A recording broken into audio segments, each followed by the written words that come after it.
there, Othello Harrington. And the real interesting thing about them, as opposed to when I was at the University of Miami and the University of Miami football team in the early 90s, it just one had class and the other didn't. The Miami students, unfortunately, they were just, they were there. It was like a different school, had a different program, ate different stuff, had a different gym, and walked around the campus. You would think that they walked on a magic carpet.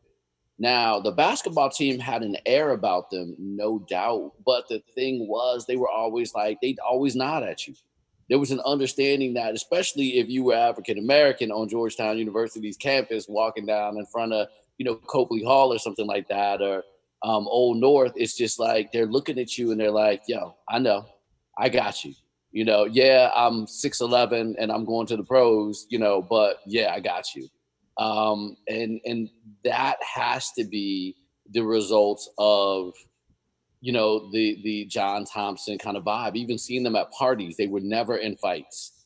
Unlike at other schools where I attended, they were always the ones that got had class, were respectful, and you knew that was the Thompson kind of edict. I mean, you will not disrespect me. And Allen Iverson came from the hood, right?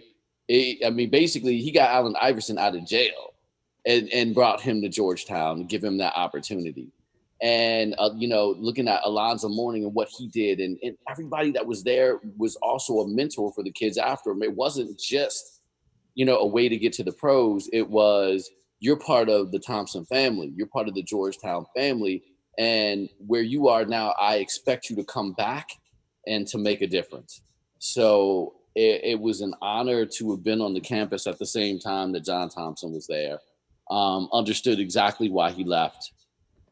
And now we're seeing, 30 years later, now we're seeing, what he was dealing with, the challenges that he was facing. And, that he was a trailblazer, not just as being the first African-American coach to win a major NCAA basketball title, Division I, but, the fact that he was just a great guy and he will be missed. Yeah, well, that the super duper thing about, those kinds of experiences, and Will said it before, as we are now going to go back to being, and I'm two screens on the screen. Let me see if I can have this. No, great. I'm not. Okay. Where we're actually live with you here on the Peace in the Morning show on Facebook. Thanks so much for joining us this morning. We've got a star-studded cast, and I say star-studded, I mean really star-studded. We got folks here who've been in music and television since they were 6, 7 years old. We got the Queen, Darlene Brown. Good morning, Queen. Peace and love. That's right. That's right. And we've got our good brother, MJ, Marcus Johnson. Welcome back to the Peace in the Morning show. Light, say what's up, Light? How you doing, King? I'm doing well, man. It is great to be here. Yet once again, enjoying it. Right, exactly. So listen, the other piece that we're dealing with is we got this superstar with us this morning. Been on TV doing movies since he was 6, 7 years old. Annapolis, Maryland's own, been to Hollywood and back and Howard University with Marcus. They go back at Fine Arts there to pay him a homage to the Black Panther. And as you can see from his space today, he's totally Black Panthered out. And that is none other than William Rao, former star of Our House. Was that the name of your program, Will? What was the name of the show? Yeah, Our House. This is embarrassing because that was a long time ago. And how old were you, Will, when you had your own syndicated talk show? From 12 to like 15, almost 16. Wow. The show ran as a weekly show on NBC. Marcus might remember it if he was at Blair because it was on WRC TV. Yeah. I mean, we literally like got up in the morning. We played ball together. So we literally playing ball together in the rec leagues all over the neighborhood. And then on Saturday morning at 8 o'clock, you know, we get to turn on TV and there's our guy, right? Yeah. And then look at him now. He's the senior advisor to the mayor in the city of Annapolis, but a writer, an activist, and right here for us, you know, to talk. And we want to pay homage. We just finished talking about our good brother John Thompson and Coach Thompson and what he meant to our community, what John Thompson did for Black men. You know, I watched Kenny Smith talk the other night about literally, just picture this. So Kenny Smith, they beat Georgetown. Yeah, yeah. Right? But Kenny Smith said when he was at North Carolina, when he was on campus, he was sporting a Georgetown jacket. Nowhere else in the country is another college wearing another college's jacket, because you know back in them starter jackets, if you had one of those, man, you would have. Oh man, in North Carolina at that. Come on, man. Right, yeah. and North Carolina. I mean, right. You know what I mean. So you're talking about the creme de la creme of college basketball, and so for him to take that kind of mission. For him to have that kind of power and mystique, he really took Brandon to another level. You know, just think you had your Georgetown shoes and the Georgetown jacket. You were set, and he created all of that. I mean, just think about what he did for Brandon in terms of basketball and sports in itself. You know, well, not only that. I mean, honestly, so Georgetown has always been a powerhouse educational institution. John Thompson's success let the world know that, right? Because people were like, "Oh, it's Georgetown. Oh, Georgetown's the other university in DC." If you were from DC, once Thompson hit, it was like, "No, this is a premier institution, you know, in the world." And then look at how forward thinking they are by having an African American basketball coach, you know, who is now, you know, serving it down on the court. And then the branding of the Georgetown name and those jackets, because you can see those anywhere, man. Right. I mean, so, you know, shout out to him. We're going to have next Thursday as our special guest, Natasha Adar, who is the head coach, was formerly head coach at University of Georgetown University, but now she's the head coach at University of Delaware. So we're going to have her live and direct right here on the Lights of the Round Table. So get ready for that because we're going to see the Queen, Natasha Adar, who worked and had a chance to interact with Coach Thompson. But today, we are Wakanda forever, right? We are here to also honor our brother Chadwick Boseman, who recently passed. We talk about how we eat and our you know, what we do in terms of taking care of our bodies all the time here on the Lights of the Round Table. And so we want to really, you know, just pay homage also to a brother who meant so much. Think about playing these roles. James Brown, Thurgood Marshall, and then on top of that, you get the chance to play Jackie Robinson, and then Black Panther is in the top 5 grossing movies of all time. And he played all 4 of those roles. And this is the piece that like makes me get up no matter how sore I am, no matter what goes on, you know, the fact that he was able to come away from being ill, going through chemo, knowing he was dealing with cancer, and he still did it. He still showed up, you know. And I would be remiss if I did not acknowledge our Queen, Darlene Brown, for, you know, going through her own experience and health challenge. And I remember talking to her on the phone when she told me about it. I remember her telling me what she was doing. I remember us praying. I remember us crying. I remember us, you know, and she just kept on moving. She never stopped, man. She never, ever, ever, ever stopped. And she kept going. And when you think about it, I just, you know, just to take us back for a brief second, my mother says to me, if what the slaves went through wasn't stress, what are we doing?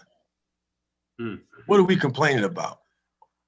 you know, think about what they had to endure. You know, they gloss over it. We talk about it every now and then, but the horrific day in and day out of what they went through is just unimaginable. And to think that we knows hope.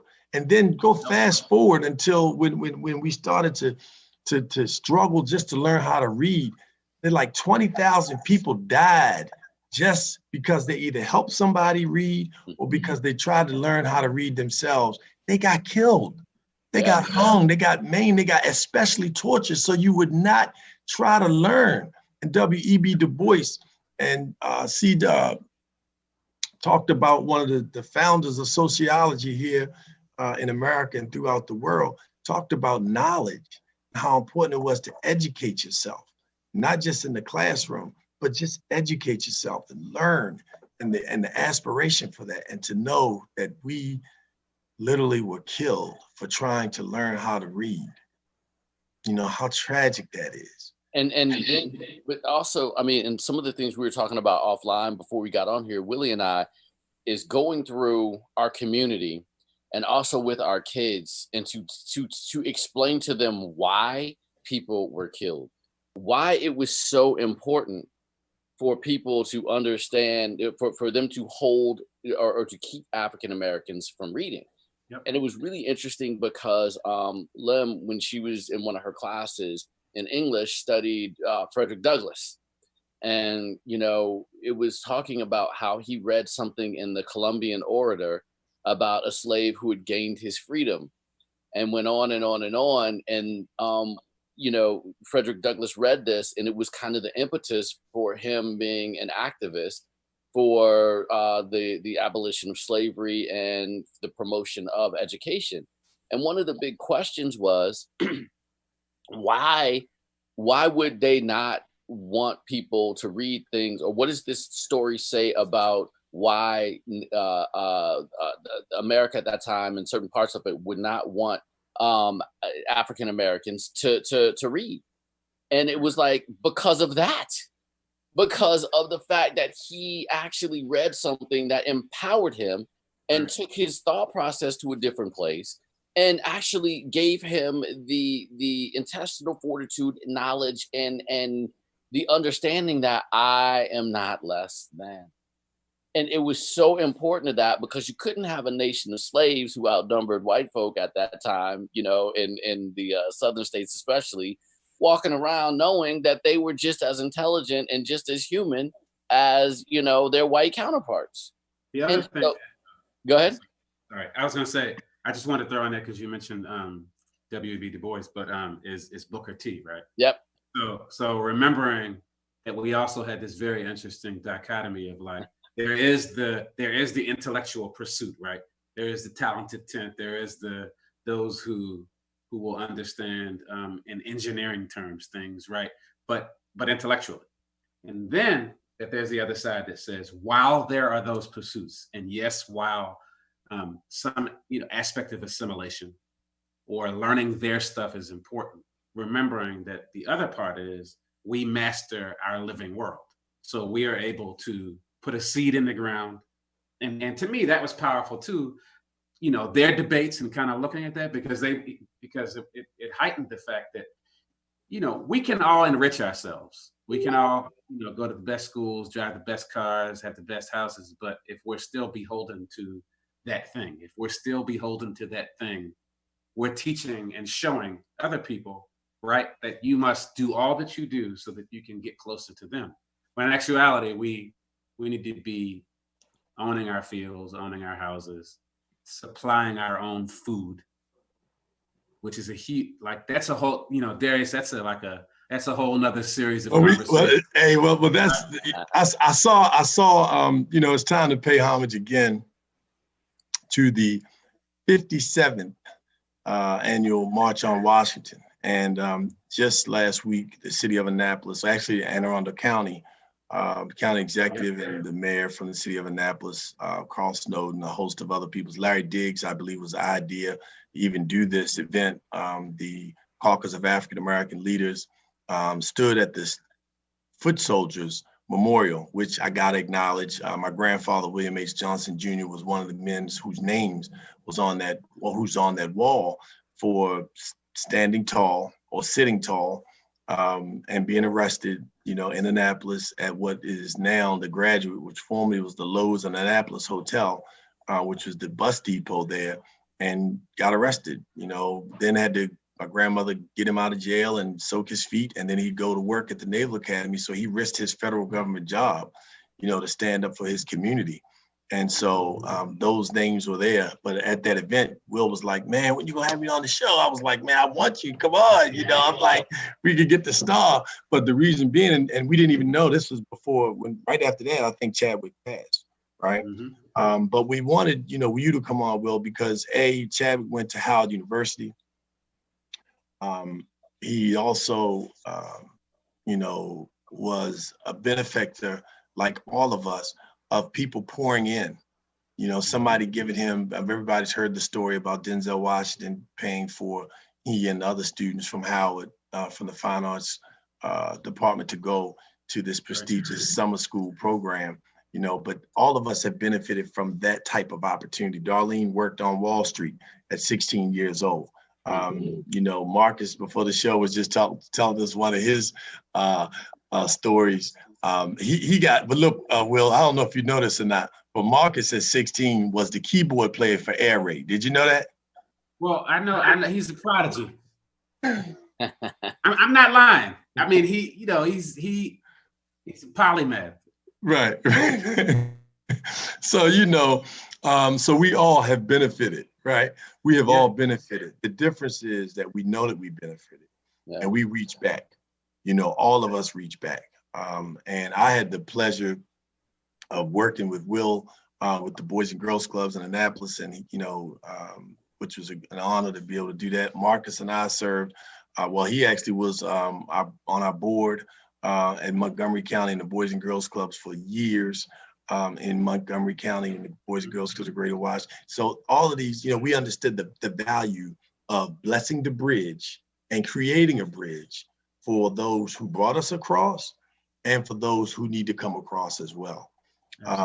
And so I really wanted to give just some credence. We'll talk about, the impact that Chadwick Boseman had on Hollywood and his ability to stand as a Black man to play those 4 major roles.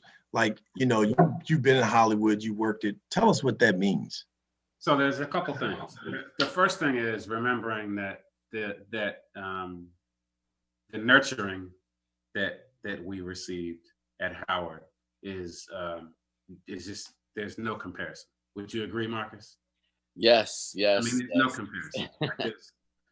There's just no comparison. So when people say, which I love and I understand, when people say, Denzel Washington paid for, gave him money for an aspect of things. Well, remember, Debbie Allen, for years, they would pick benefactor. She paid and had a scholarship at Howard for superlative students, right? So you're talking Taraji P. Henson.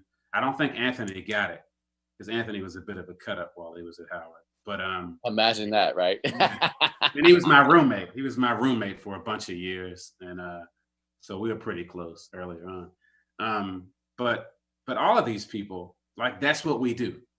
Let's just be honest. And remember, Darius, we were talking about narratives, and I was saying that we need to rewrite and reframe our narrative, which is sad that we have to do that, but we have to do that. So, the narrative that we understand is that we do come from nurturing environments, and Howard University being excellent isn't a place that's inaccessible to other people. It's not inaccessible. And so the beauty of it is Chadwick represents the best and brightest of what happens when you do that. So he received a lot of support from, people that have names and people that don't have names. People that taught me that are not millionaires and world famous, like Vera Katz. And, I'm assuming for the most part that we all know that there were giants in the art world, the music world, the theater world, film world, directing. I mean, it just goes down the list from Howard. But you can go to just about anywhere where there's a nurturing, safe, healthy environment that allows people to flourish, and you'll find excellence like that. You can go literally globally anywhere and find that. So I think the beauty of Chadwick has been that not only, so this touches on the impact part, not only do we understand his fame and what he's contributed in these roles as Black people, but undeniably other aspects and other cultures and other, ethnicities have to reckon with his excellence and what he brings to this. So there's multiple levels where we get to reframe that narrative, because when you have a person who was in an environment that was forced through his education, by immersion, to understand culturally what we represent, what we come from, the fact that we are not monolithic, which seems like a weird twist. But one of the things I learned at Howard, and particularly fine arts, was that you don't get to mainline or mainstream what the Black experience is. You don't. We're not allowing people to do that, because the truth of the matter is we are all things. We are literally all things. So just in terms of music, people say jazz. Well, what we learned is there's so many levels of jazz that, like, even saying the word jazz and relating that to something most people don't understand, that it's literally a million different things. So anyway, so Chadwick, his impact before Black Panther, to me, was, again, telling our stories, and telling our stories in a very unapologetic way, by performing, by actually immersing himself into these roles. His impact has been that it is, I believe, has broadened the visibility of our stories. So Jackie Robinson, everyone knew he was, let into the league. And I use the word let because remember we had Satchel Paige, and remember we had the Negro Leagues, which look, we're all from Maryland, right, for the most part, and we know Maryland produces like the most amazing basketball players. We know that. Like, no one can tell us otherwise. And right. No doubt. No one can tell us otherwise. Well, but go ahead, man. I mean, it's just, Harriet Tubman, where's she from? Frederick Douglass. Marcus Johnson. Benjamin Banneker. Kendrick Tillman. 5 stars. No, Banneker, no, but really, like, so, just, when you think of these greats, that these are great people that are coming from, but carry on. Len Bias. Ooh. Len Bias, the story. So knowing that he gave, he gave Jordan the business. I don't even want to get into that. Like, dude, it's arguable that we would be, wearing Air biases. Like, look, Jordan even said, like, I didn't want to see him coming. I take him on, but I didn't want to see him coming. Len Bias was like, I got you, shawty, with a smile. Yeah, Len Bias was like raw, and like, but and he had a jumper before. He had a 3-pointer before. On top of jumping out of the gym, his vertical was 40 feet off the jumper. I got one for you, Darius and Willie, and you too, Darlene. So Lenny Bias was PG. He wasn't necessarily Prince George's, right? So, right. And when I say that, he was in your face, just like, you're in front of the basket, I'm gonna jump through you to the basket. That's old school PG. And look. So we've been working on a lot of community-based kind of engagement stuff. It's always a struggle, but we had one yesterday in Eastport Harbor House in Annapolis, and all the teenagers were playing basketball. So I went over there. You know how we do. You know how all of us try to do and go play ball, and we think we still got a little something. And then I realized I was literally moving like Bill Russell or something. I was like hoop dreams. But I was looking at these young people. Look, 9th grade, 8th grade, 7th grade. Just their physicality, right? Like that if put into the right environment and nurtured and developed the way they develop literally everyone else, unquestionably, like raw talent, not even, I mean, instinctual raw talent. But that gets us into a whole nother conversation, because to me, again, we can have this conversation about there are certain things that they will support and elevate, and one of it is our physicality, right? Well, but you know what? So Will, it makes me go to, and we're gonna get back to, Chadwick and playing those roles that he played, right? But there are three common themes that have resonated thus far that I want us to touch on and hold on to. One is just the greatness of us as a people and what we saw. People wore African garb to Black Panther's movie the first time that they went out and had Black Panther parties without any texts, without any emails. There was no viral message to make sure you go put on your African garb when you go to see Wakanda, the Black Panther. Everybody did it just based on the spirit itself, right? Number two, Howard University and what happens when you nurture. I mean, think about it. Right now, you've got the reason, I'm certain, one of the reasons why they picked Kamala to be the vice presidential candidate is because Howard University has the strongest HBCU brand in the country, bar none. Yeah. Well, I'm sure people get, in fact, I know people get tired of it because, and Marcus can attest to this, because we were there at a magical time. And this is not saying anybody else didn't have a good experience, but the time we were there, it almost sounds like you're bragging or you're trying to make yourself be, because the list is too, would you agree, Marcus? The list is too long. It's puffy. Raji, Anthony, yeah. Isaiah Washington, who like right before me, but he's one of my frat brothers. Isaiah Washington, and then Anthony Anderson, Wendy Raquel Robinson, and Wendy Davis. So Wendy Raquel, if y'all don't know who she is, but she was the principal on the Steve Harvey show. I think she's on she was on. Yeah, we all know who she is. Yeah, we know. I mean that's what I'm saying. It's like Carl was there. Carl Payne. Cockroach. Oh yeah. Carl was there. So yeah, Carl. I was there when Carl was there. And the Wayans brother. Yep, they were there. I mean, so the list, and we had I'm getting old. I'm losing track of my names now. But nonetheless, what I'm saying is a magical time because you had entertainment, right? But then you had Ross Baraka, who ended up being mayor of Newark, I think. Newark. Yeah. Right. So what, and we all did our thing with all of them, and we had 4,000 students. But so the magical part is that, Darius. But then, and we talked about this last night, there's that part and understanding what came before that.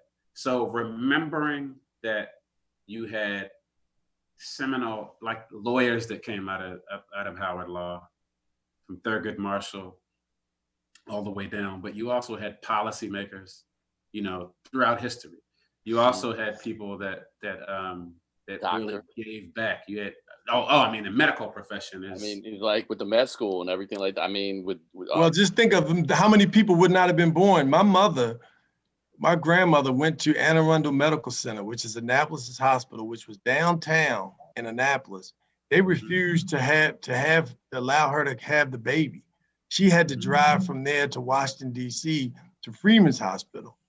But Howard University was one. I mean, people came from we were forced to deal with so much. And that was the third leg of what I was saying thus far that's been developed in terms of this conversation, is the fact that in spite of the challenges, I didn't give Jolene the chance to talk about just her experience, but in spite of the challenges that we have undergone, not being able to, being slaves for 400 years from generation, born a slave and die a slave, right?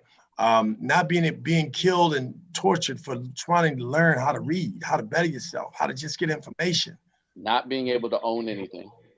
Not being able to own anything. And then to go to that, to become everything that we've done, and then create the patents.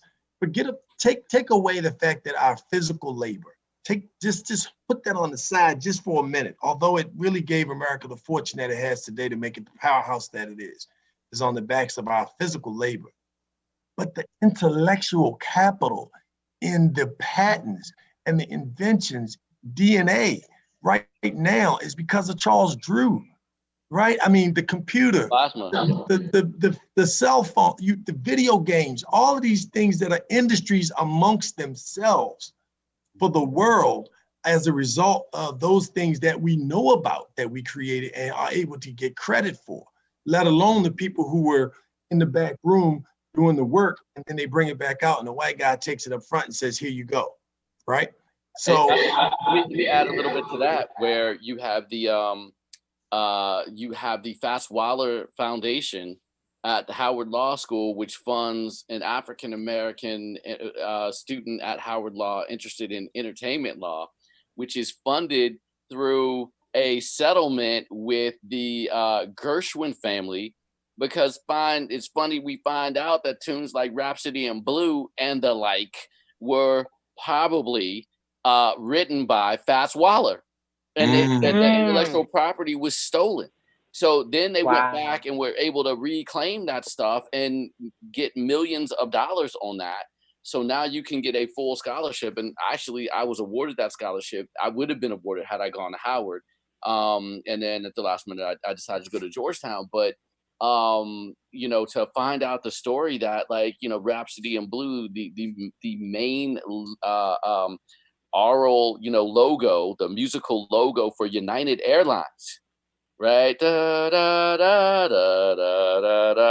Was a Fats Waller piece. That's big, right? But again, these are things where now, we're able to say, nah, I'm gonna stand up for this intellectual property right that I have, and these are the places where you get a chance to learn that. Yep. And so to add to that, briefly, is there's just so much. So, but even if you think think of Ragtime. Think of Ragtime, Louis Chauvin and Scott Joplin. And, Ragtime meaning, maple leaf rags and the songs you hear like on an ice cream truck. Don't make me get on my piano and play it. Right. So first million selling records, albums, I mean, and look what happened to their money and look what it has meant to us. But so that conversation, again, so these are things to take note on of some conversations we can have, because the music industry stuff and WAP and all that, and like even when it's, number one, who's getting paid and how's that actually furthering our stuff in terms of building wealth? Because it doesn't matter if Drake has 800 million number one songs, he's buying himself $100 million mansion, right? And enriching himself. But is that really helping further the cause of that? But I want to get back to you own your masters? Do you own your masters, right? Exactly. Do you own your masters? So I want to defer to Darlene because I feel like we've been taking up too much. I know, my king. This is the light. I am enjoying this. This is the light. I'm enjoying this. Right. Go ahead, Will. So there's the conversation about, and because you all are the lights of the round table. We are the lights. Right. So remembering, it's so interesting because we must constantly provide ourselves an opportunity to tell our story. But I don't mean our story, and we always talk about, when we say tell our story, we may be talking about ancient history. It does not say that that's not important. But I think we're being duped because we don't own major networks.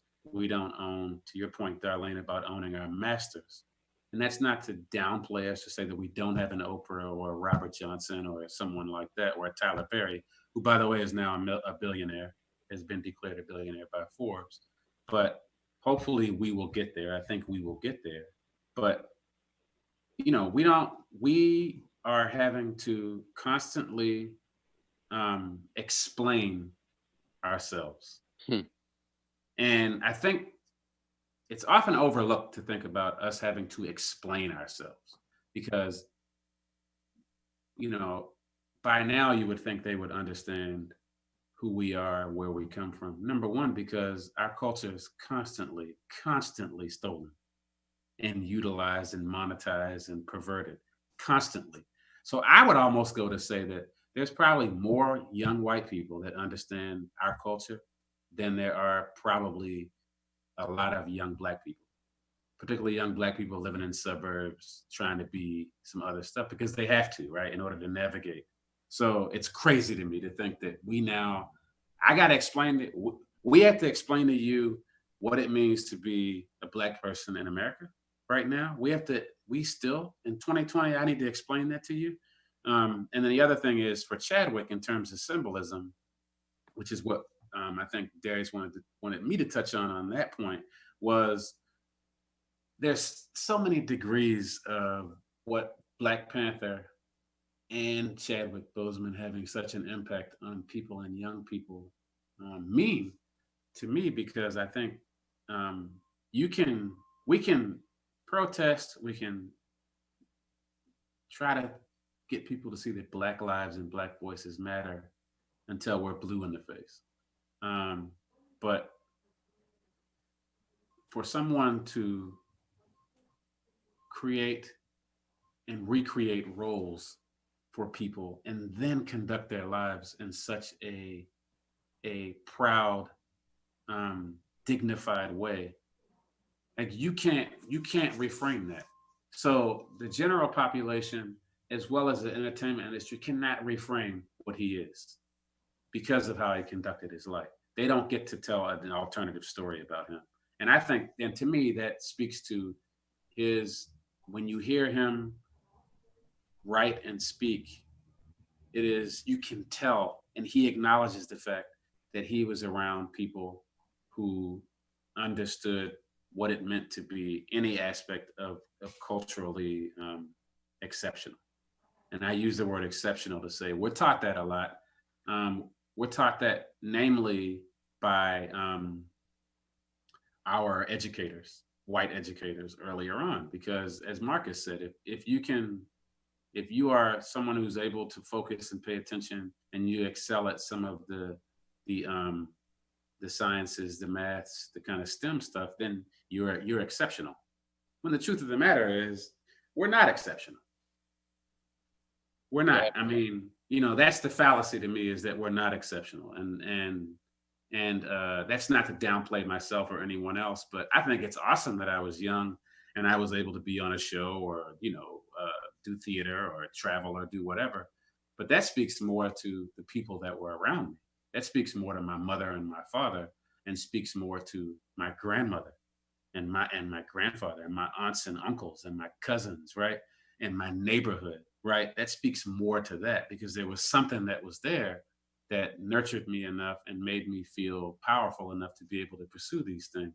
And I think that's the other thing we need to start, even in talking about Chadwick, is really bring home the fact that he portrayed a superhero, he conducted himself that way, but that is right within your grasp. It is not something you got to go to Hollywood for. Right. Like that, I mean, so talk, but talk about that. So what people often, we mentioned before, the passing of another great legend and giant in John Thompson, and the fact that he, really took basketball, college basketball, to another level, and really highlighted the power of a strong Black man willing to take a stand and just being. And the fact that he sent his players to etiquette school, the fact that he, made sure that they graduated. They didn't just come to Georgetown to play ball, but they graduated. And they're in some of the key positions in the sports arena around the world. Just understanding what he did for Allen Iverson and how he took a chance on a young Black man who got into some trouble, and how many of us could have gotten to something, and had we got caught, we'd be in another position right now. Our lives would be totally different, men and women. I see Darlene nodding her head as well. Have we had that conversation yet? No.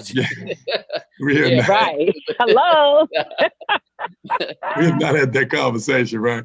But to think about that, and so but the fact that Kenny Smith acknowledged that he was wearing a Georgetown jacket on the campus of Chapel Hill, North Carolina, who had already won tons of championships, but he created all of that. And so just the power of the imagery, when we just stand up and be who we are. And you said it, Will, you know, we're seen as exceptional. You know, I remember hearing, never forget this. It was a guy who worked with us at Boys and Girls Clubs. And this was, you know, the Boys and Girls Clubs had a Fortune 500 board, Fortune 100 board. You know, they use on their own banks, you know, that it's crazy money, right? And I'll never forget this, one of the guys that worked with us went to Princeton. And after the meeting, you know, they had the debriefs. And so when they were the executive committee debriefing about the board meeting, and one of the guys says, I like the way he talks. Yeah. And all he was doing was speaking English clearly and, you know, phonetically, you know. And he was like, I like the way he talks, you know. And so it becomes, you know, in the case of, you know, we mentioned Obama being the #1 lawyer at the #1 college in the world, Harvard University. And, you know, people, again, like being awed at the fact that he could articulate how many are. And so, you know, when people make this statement, so it's nothing. So let me also say this. It's not Black exceptionalism, it's Black excellence. And there's a distinction there, right? Excellence, as Willie is saying, is something that is within your grasp if you are willing to go through the process. There are people who want to acquire the title associated with something, yet they don't want to do the work. They want the beach body, but they don't want to go to the gym or ride the bike or lift the weights. And the thing about it is that John Thompson didn't just become this particular type of coach. It took a long time for him to get there. And trust me, there were struggles up there on that campus for him to be able to stay there as long as he did. You know, you look at Jackie Robinson, and as you said, Willie, he was led in the league. But that is just the beginning. I mean, you're in your frat, I'm in a frat. The thing that they say is getting into the frat, you know, is the easiest part. The real work happens once you get there. So when you look at President Obama, and this amazed me at the amount of people who are absolutely so ignorant as to think that just because there's affirmative action didn't take any of my damn tests at Georgetown Law School, nor Georgetown Business School, nor Howard University, nor the ass kicking, excuse my language, but it's what it is. The ass kicking I get every single day when I walk outside of this house, sometimes in the house, sometimes on Zoom. But I understand that it is part of a process. And so if we can get us, you know, and there are groups of people who want to make it about exceptionalism because they believe that economics and macroeconomic theory applies to everything. There can only be a certain amount of you all who do good, because if there are too many, it begins to take away from, you know, my part of the pie. The issue is the pie is big enough. And if we just understand and take and teach and begin to take a responsibility and accountability for our excellence and the job that it takes to get there. And I'm going to jump back to another point, is the Harvard point. You don't get out of Harvard because of affirmative action.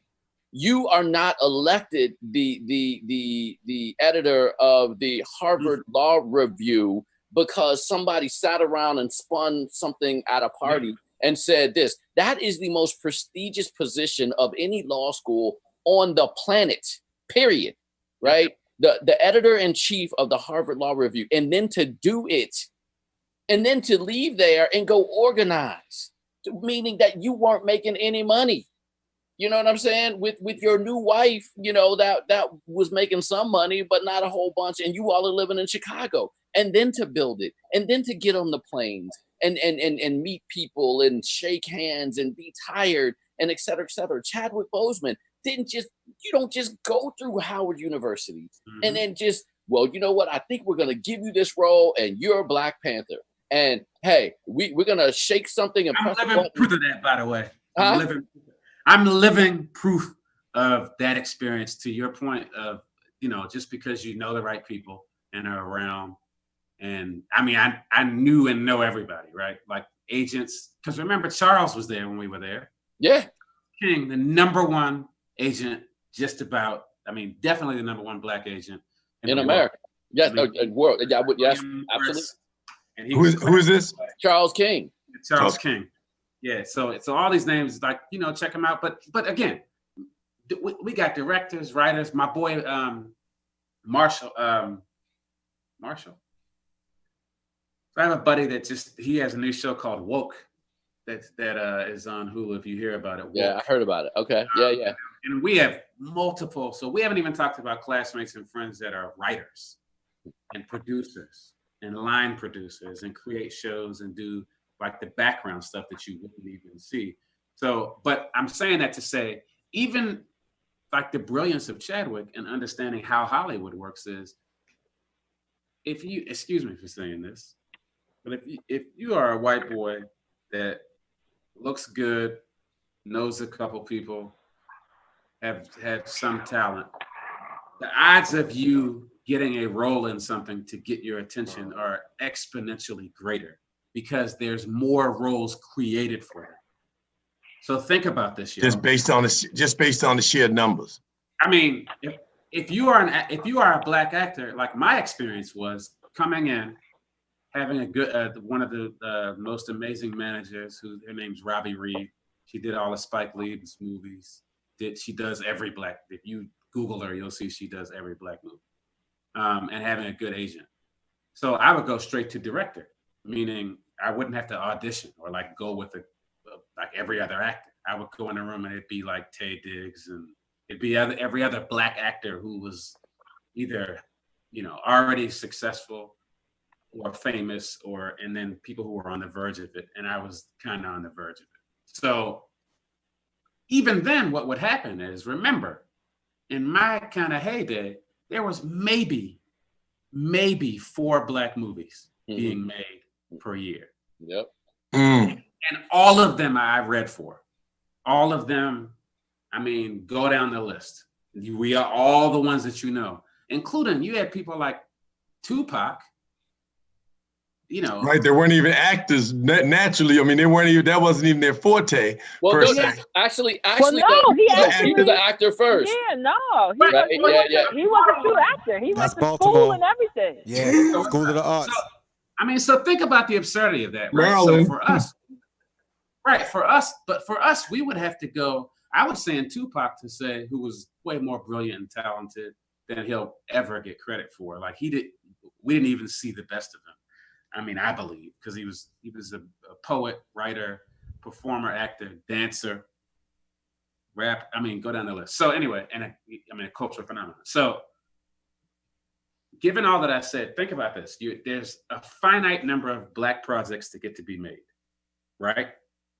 They definitely are not letting black women direct their own stories and tell their own stories. Because we had another Howard person in Howard. We had actually a couple Howard professors and teachers, Julie Dash and Haile Jarima, who did Sankofa, were at Howard, and some of my professors.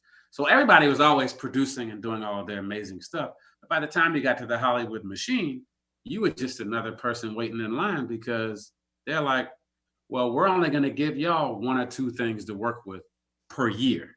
Mm. And that was my experience. So my experience was, and I'll tell you one story and then I'll move on. But I remember there was a seminal moment for me because it was a movie called Down at the Delta. And it was like Oprah was involved, Maya Angelou was involved, Wesley Snipes. And I remember I went and met with this producer. His name is Reuben Cannon. And if you ever get a chance if you want to know a little bit about the history of all things black in film, movie, and whatever, you will find Reuben Cannon's name right there because he was a dude who did stuff with Oprah, but he's much older. I don't even know if Reuben's still alive. I hope he is, knock on wood. But so he calls me in and he's like, yeah, I go into his office and I'm sitting there, powerful, powerful man. And he's like, so I've heard of some really good things about you, Will, blah, blah, blah. So we start talking about all the people we know. And surprisingly, a lot of them are Howard people, right? But other people. So I'm like, yeah. I'm I'm good. You know what I mean? So we sit and talk. He tells me about the script. He's like, yeah, the role that I'm considering you for, I think you'd be great, blah, blah, blah. We want to read a little bit. So I sit there with him in an office. And remember, situations are made like this in very informal environments.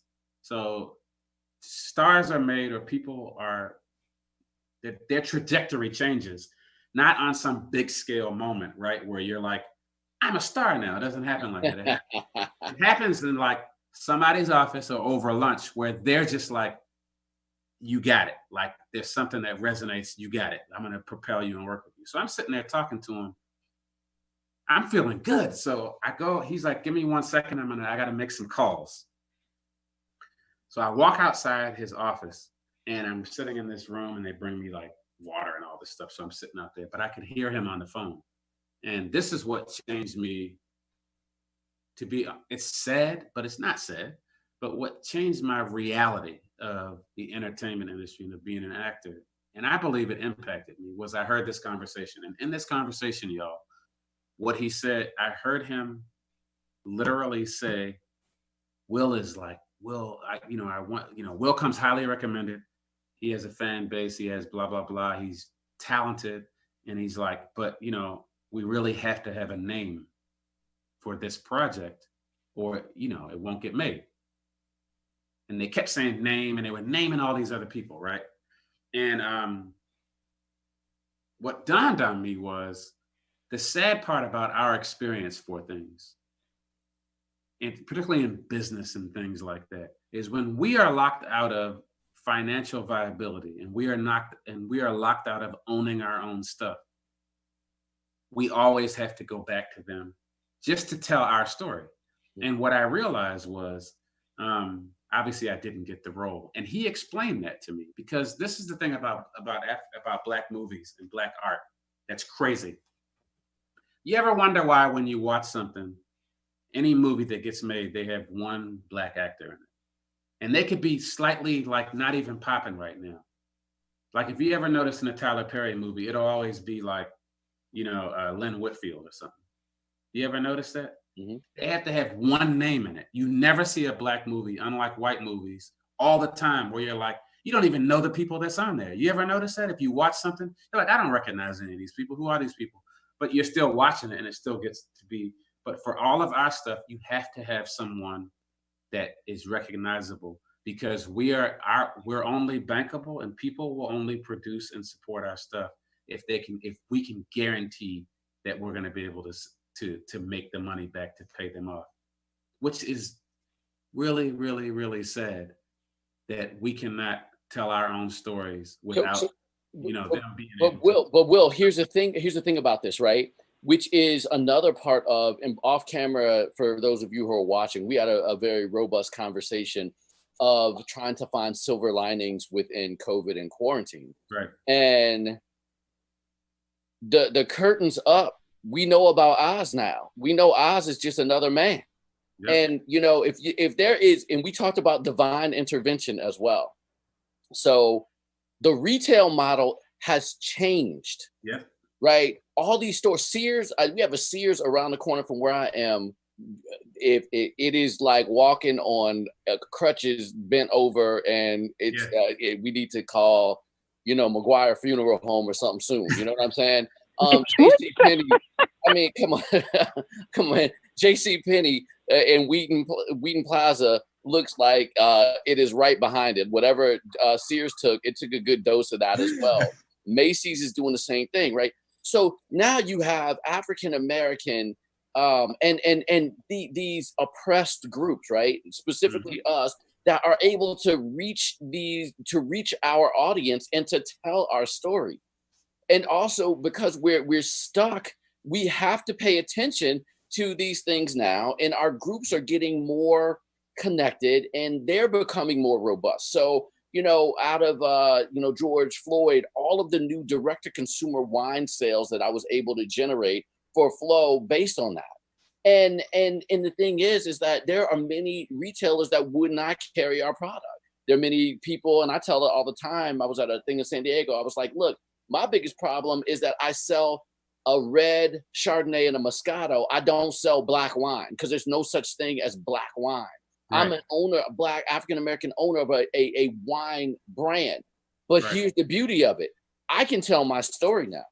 Yeah. And, you know, if there's any silver lining in what we learned from, you know, our boys over there in North Asia, Russia, is that you can use the Facebook ad manager to find out the things that you need to find out and find your audiences for your product. Right. Now, you have to be willing to invest in yourself. So look, instead of investing in a car, get a used car, pay cash, take that extra money if you have a product and spend it on your social media, the true ad buys and on your product. And if you do that, you can put in Facebook nowadays, basically, I want a woman in a denim, you know, blouse with earphones and her earrings from Brooklyn, New York, named Darlene. And can you help me find them around the world? And the AI in there is going to be like, well, the Darlene, your consumer segment group, Darlene, is available in here and here and here. Then you send the message out to Darlene. Create the relationship. We've never been able to do that before. That's why they're trying to squash all this stuff with social media as well. And you know, trying to make sure that they can control whatever they can, because we can go direct. Now, what does that mean? It still ain't no pixie dust, y'all. And excuse my improper grammar. You can't sprinkle it on it and it happens. You still have to work hard. You still have to have a marketing plan. You still have to have a good product. You still have to be consistent, i.e. excellence. All I want you to do, I'm not exceptional, but I am excellent. I work hard every day at the stuff that I do. Willie, you work hard every day at the stuff you do. Now we can get to each one of you all that are out there, and you with your product and service can get to everybody else out there if you just take care of the process of excellence. And it's in my book, and you need to get that too. All right. So to that note, just think about, Trump.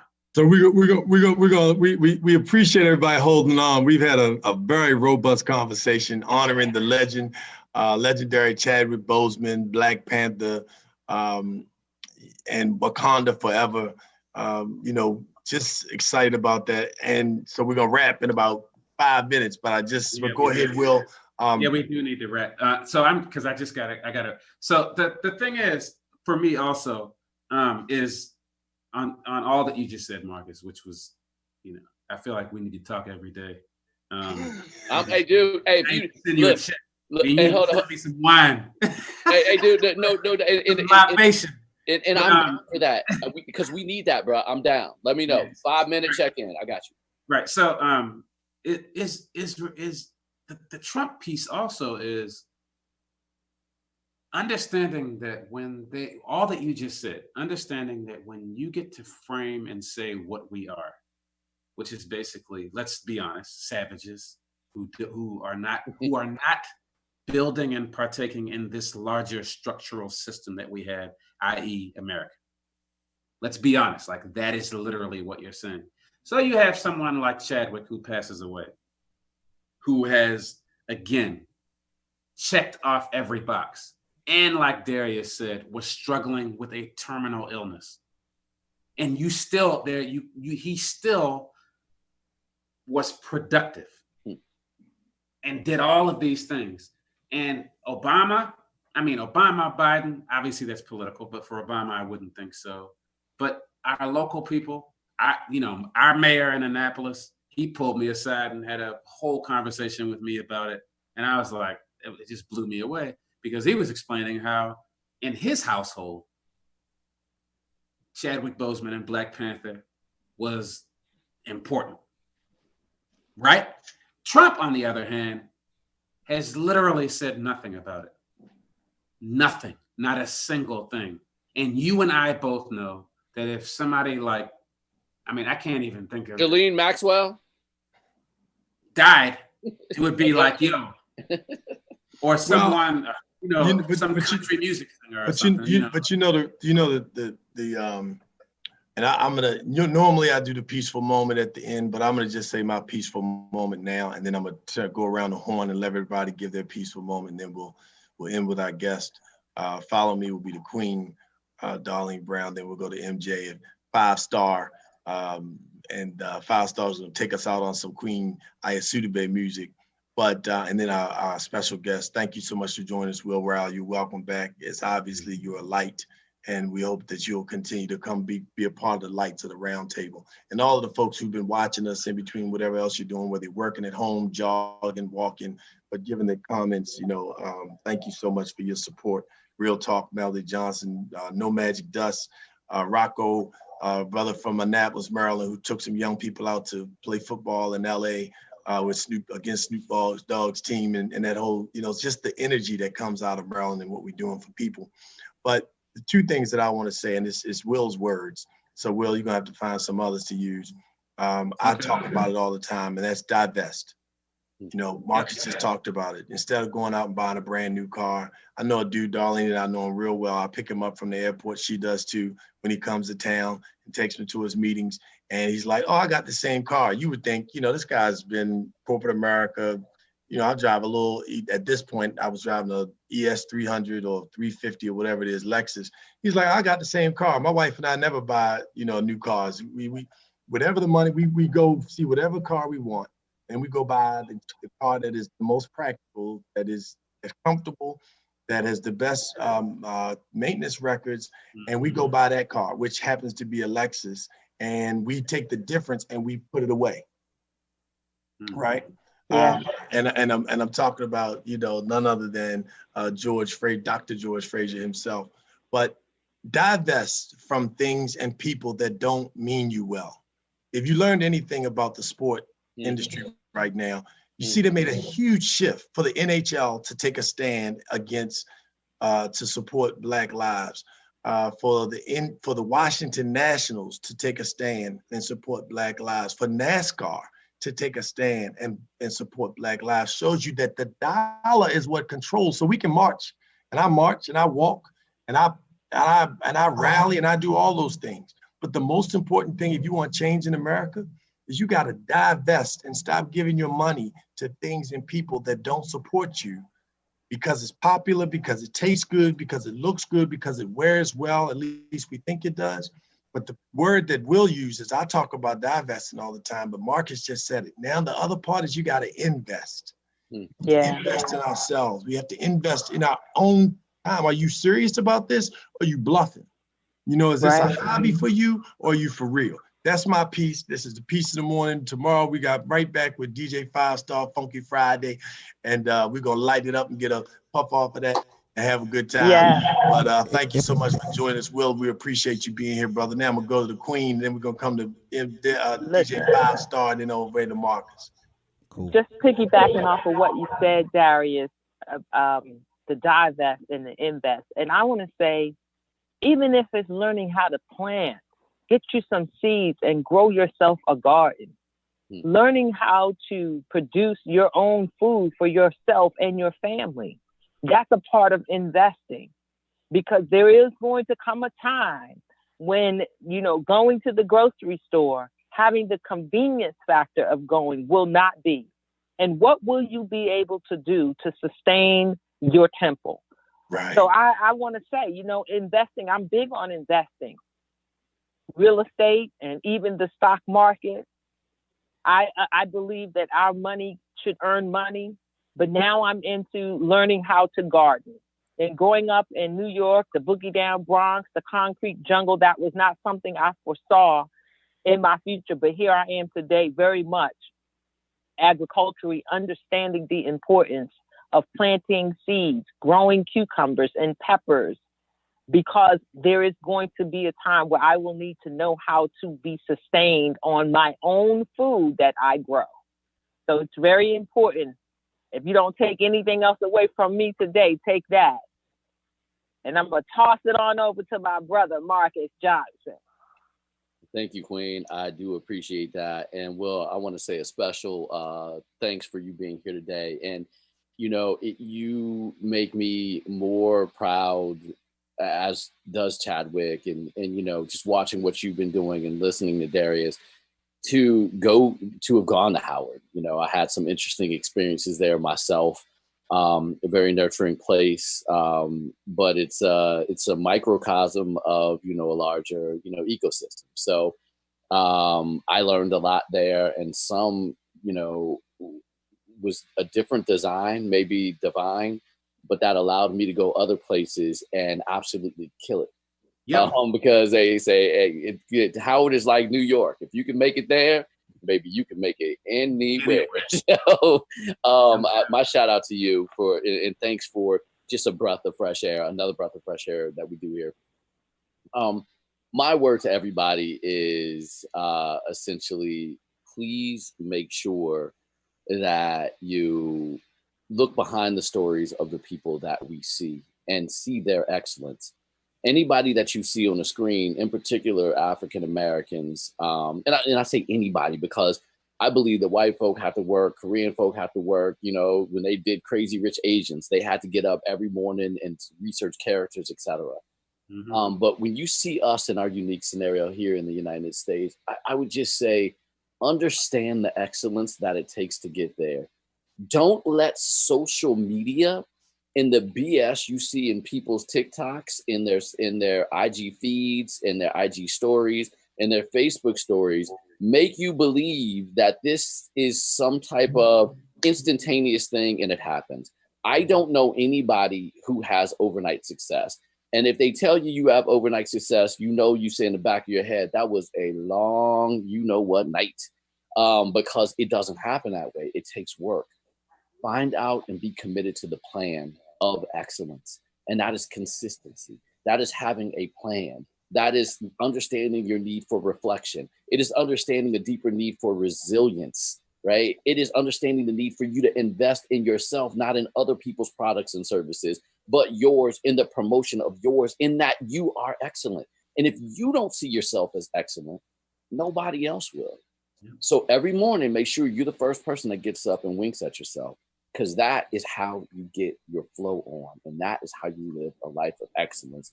And you too can be on the screen, have your wine company, be a lawyer, be an activist, have your own show on Facebook, YouTube. You can show us the way of how we go forward. And that is my wish for each and every single one of you out of here today. That's what's up. Wow. I guess I can add some 2 cents, man. This show was amazing. I just thank all of you. I stand on y'all shoulders. I've only been an entrepreneur for about 10, 15 years, and I've just seen so much. And the things that I've learned is that being an engineer, everything is equations for me. And the equation that I heard today that I wanted to put to the world is M plus M plus M equals M. And that is your message plus your movement plus your methodology equals money. And I think what we talked about is African Americans always had a powerful message. We can get people behind that message and create a powerful movement, but however, our methodology isn't tight. And so people take our IP and put it in their methodology, and they write us a check for a couple $100,000. It sounds good, but they made $1 trillion because they had the methodology in place. And so they made, and I heard William say, we as black actors, we can only use our center of influence for the powers that be to make more money. And then I'm added value to them if they can see they can make $1 trillion off of me and then pay me $1 million. $1 million sounds like a lot to a black community, but when there are $1 trillion conversations at this table, and I heard someone say, if you're not at the table, you're on the menu. So if they're sitting at the table having $1 trillion conversations and then they break the African American community 4 or 5 million, to the person that never seen $1 million, 4 or 5 million sounds like a lot of money, when it's actually crumbs on the table or the scraps that's left over after the methodology has been used. So my 2 cents is for us as black entrepreneurs to honestly look at that equation. Understand that we've always had a powerful message. Understand that we can get people behind that message to create a powerful movement. However, the methodology. Do you have a CRM system? Have you talked to Marcus about his law practice? Have you ever entertained, whatever industry you're in, you need to protect yourself. And so that methodology, all of these things are included in that methodology, the system. The goal of entrepreneurship isn't to quit. It's just to make sure that your business runs without you overseeing it every day. You got to get to the point where you are working on your business and not in your business. And so many of us are solopreneurs. And actually, in fact, there's 2% of businesses all across the country serving as the president of the Black Chamber. I've done the research. 2% in the whole country have more than one employee. And so my goal is to remove the word networking out of our conversation, and let's talk about relationship building. Because once I trust you and once we build that relationship, then I'm going to refer you. I heard William and Marcus say a lot of the things that I've done is because I showed up. That's 50% of the battle. Knowing the right people and they actually like you, you don't need any more than that. It's 10% talent, 90% who you know. The talent will keep you there, but you got to still be able to know the right person to get you there. And so I think with what we talked about today, it was just so powerful, especially with me not having to focus on all the music and being able to really just tune in and hear from everybody's perspective. And so I love being here, and I love what we're going to do tomorrow. Darius, I'm going to give it back to you to say a few words, and I'll wrap it up with the Get the Message song by the Queen. Yeah, give it to Will. It's on Willie Will. Willie, now wrap it up, Will. This is your piece, and you can be short. You can be short and sweet. I'm gonna make it short because something just dawned on me, and this is all love. And I told you I'm an emotional dude, so I'm trying not to get too emotional on that respect. But something resonated with me. What he just said, DJ5Starr, is that we talk about investment. Well, really, an investment at various levels for us, we have to acknowledge that an investment is what you're doing, Darius. Right? So what we want, because we're taught that like money is this thing that's green that's on a piece of paper. But in actuality, an investment also is you bringing, creating a space and a platform for me to have conversations like this is an investment. It's not like, well, Darius is my boy and I've known Darius and he's doing whatever. But I actually view that, and I think we all need to start viewing that as an investment. So when our uncle pulled us aside when we were 6 years old and took us out in the yard or ran with us or showed us something that at the time we were like, well, he's just being silly, or this is my uncle. We know for a fact that our aunts, uncles, cousins, grandparents, relatives, friends, blah, blah, blah, they were making investments in us. And this is an investment. So I appreciate you. And I appreciate you, Darlene, because you sharing what you shared about your experiences in our online conversations. I thank you for investing in me and sharing yourself with me in that respect. And I love that. And this is all love. This is about love. Marcus, it's good, connecting with you and seeing you. When you get older, it's funny because you see people. I see Darius more often, but I still remember how he dribbled when he was, in elementary school. Because he had an odd way of dribbling. But I shook my head thinking I was shaking people, but I really wasn't. I was shaking my head thinking that I was shaking people, but I wasn't going nowhere. Yeah. Still scored, but it was all in mind. So thank you all. Mad love all the way around, Darlene. Thank you, Will. Yeah, I'm hoping that I'm really a big proponent of being aware of the space we take up. I don't always do a good job at it, but I do want to let for viewers and for you that I do, acknowledge that I took up a lot of space and air today, and the gender part of it, understanding that not just the gender, but understanding the wisdom that you have and your light that I see. I do apologize if I didn't provide enough space for that. Oh, well, no apology needed. I so enjoyed this. And like you said, this is an investment and this is divine order. And so I don't question, I trust. And so I thank you for what you have brought to the lights of the round table. And I'm excited to the continued dialogue. It was such filling from my spirit. You talk about your spirit. I have been so filled today listening to you. So thank you, my brother. Thank you. Thank you. And I love you all. Thank you very much. Love you back. Yes. Love you back. Yeah. There you go. That's, what I'm saying? Forever. Wakanda forever. Yeah, buddy. And, they're going to do the second one. And now they're having problems trying to figure out, how they're going to do it. Because remember, none of us are cookie cutter. It's easier to replace the Batman, right? With another. Yeah. You know what I'm saying to you? Right. Like we are, Like you can't replace us. The whole thing that I hope that they actually get consultants that look like us to be like, and that are down. Maybe they should go to Howard and Spelman and to their theater arts programs at these schools, A&T, and say, look, how do we do this? Yeah. Well, Ryan is good. So Ryan is good. I don't know. So Ryan, he's down 100%. And I'm positive that their move, that they're gonna be dope. You know what I'm saying? I think they're gonna surprise us all. We're gonna be like, what? Hold up. So I think that's all good, and I'm glad you all had me. Man, Warmonger turns good. Part two. Yes. Hey, Warmonger turns good. Come on, y'all. You know what I'm saying? Yes. Hey, I'm down with my. You can stop sharing my ideas for free. Right. Because you know, because that's brilliant. That is brilliant. Hey man, get one of the Infinity Rings, bring them back. You know what I'm saying? So all I'm saying is I might watch a couple of the Avengers. I might be a fan or something like that. That's all I'm saying. So, if you want a treat, go on YouTube and watch Black Panther cartoons. Mm-hmm. Go watch the Black Panther cartoons. They are so powerful and they teach so much. It's incredible.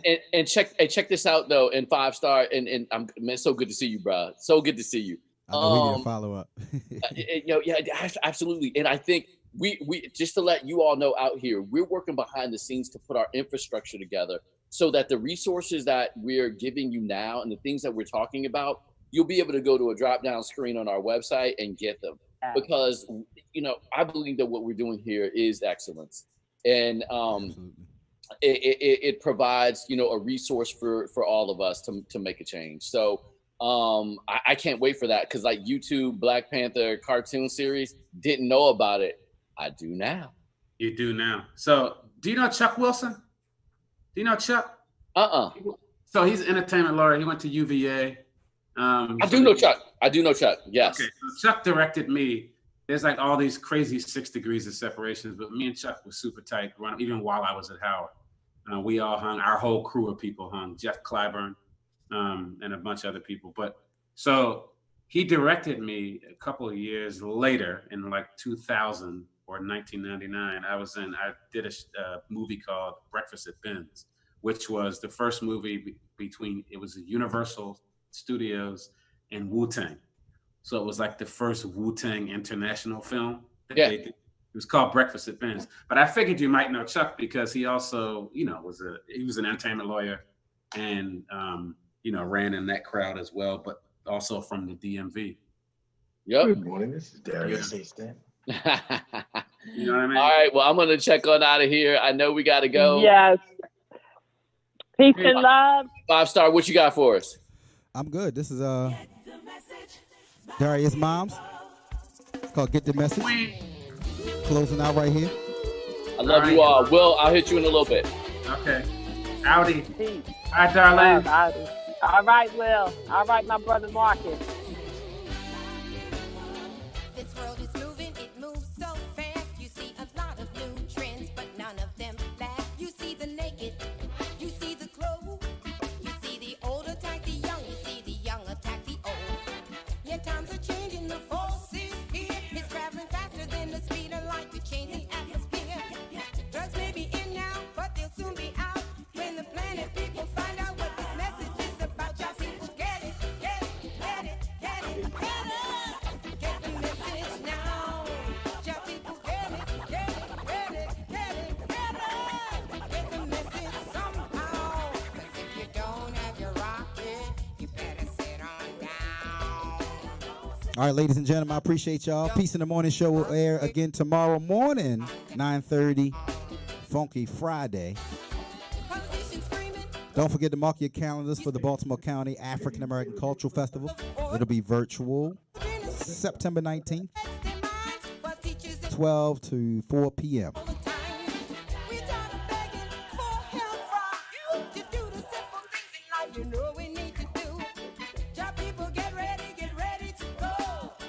Special thank you to everyone that shared the show. Get the message. It don't cost you anything to share. Get it, get it, get it, get it, get it. Get the message somehow. 'Cause if you don't have your rocket, you better sit on down. If you don't have your rocket, you better sit on down. When you hear the music, look for the truth. No matter race or religion, look inside of you. Does it fit You good, D? I was ready to shut the live down. your soul? Are you learning Good how to to go. be yourself?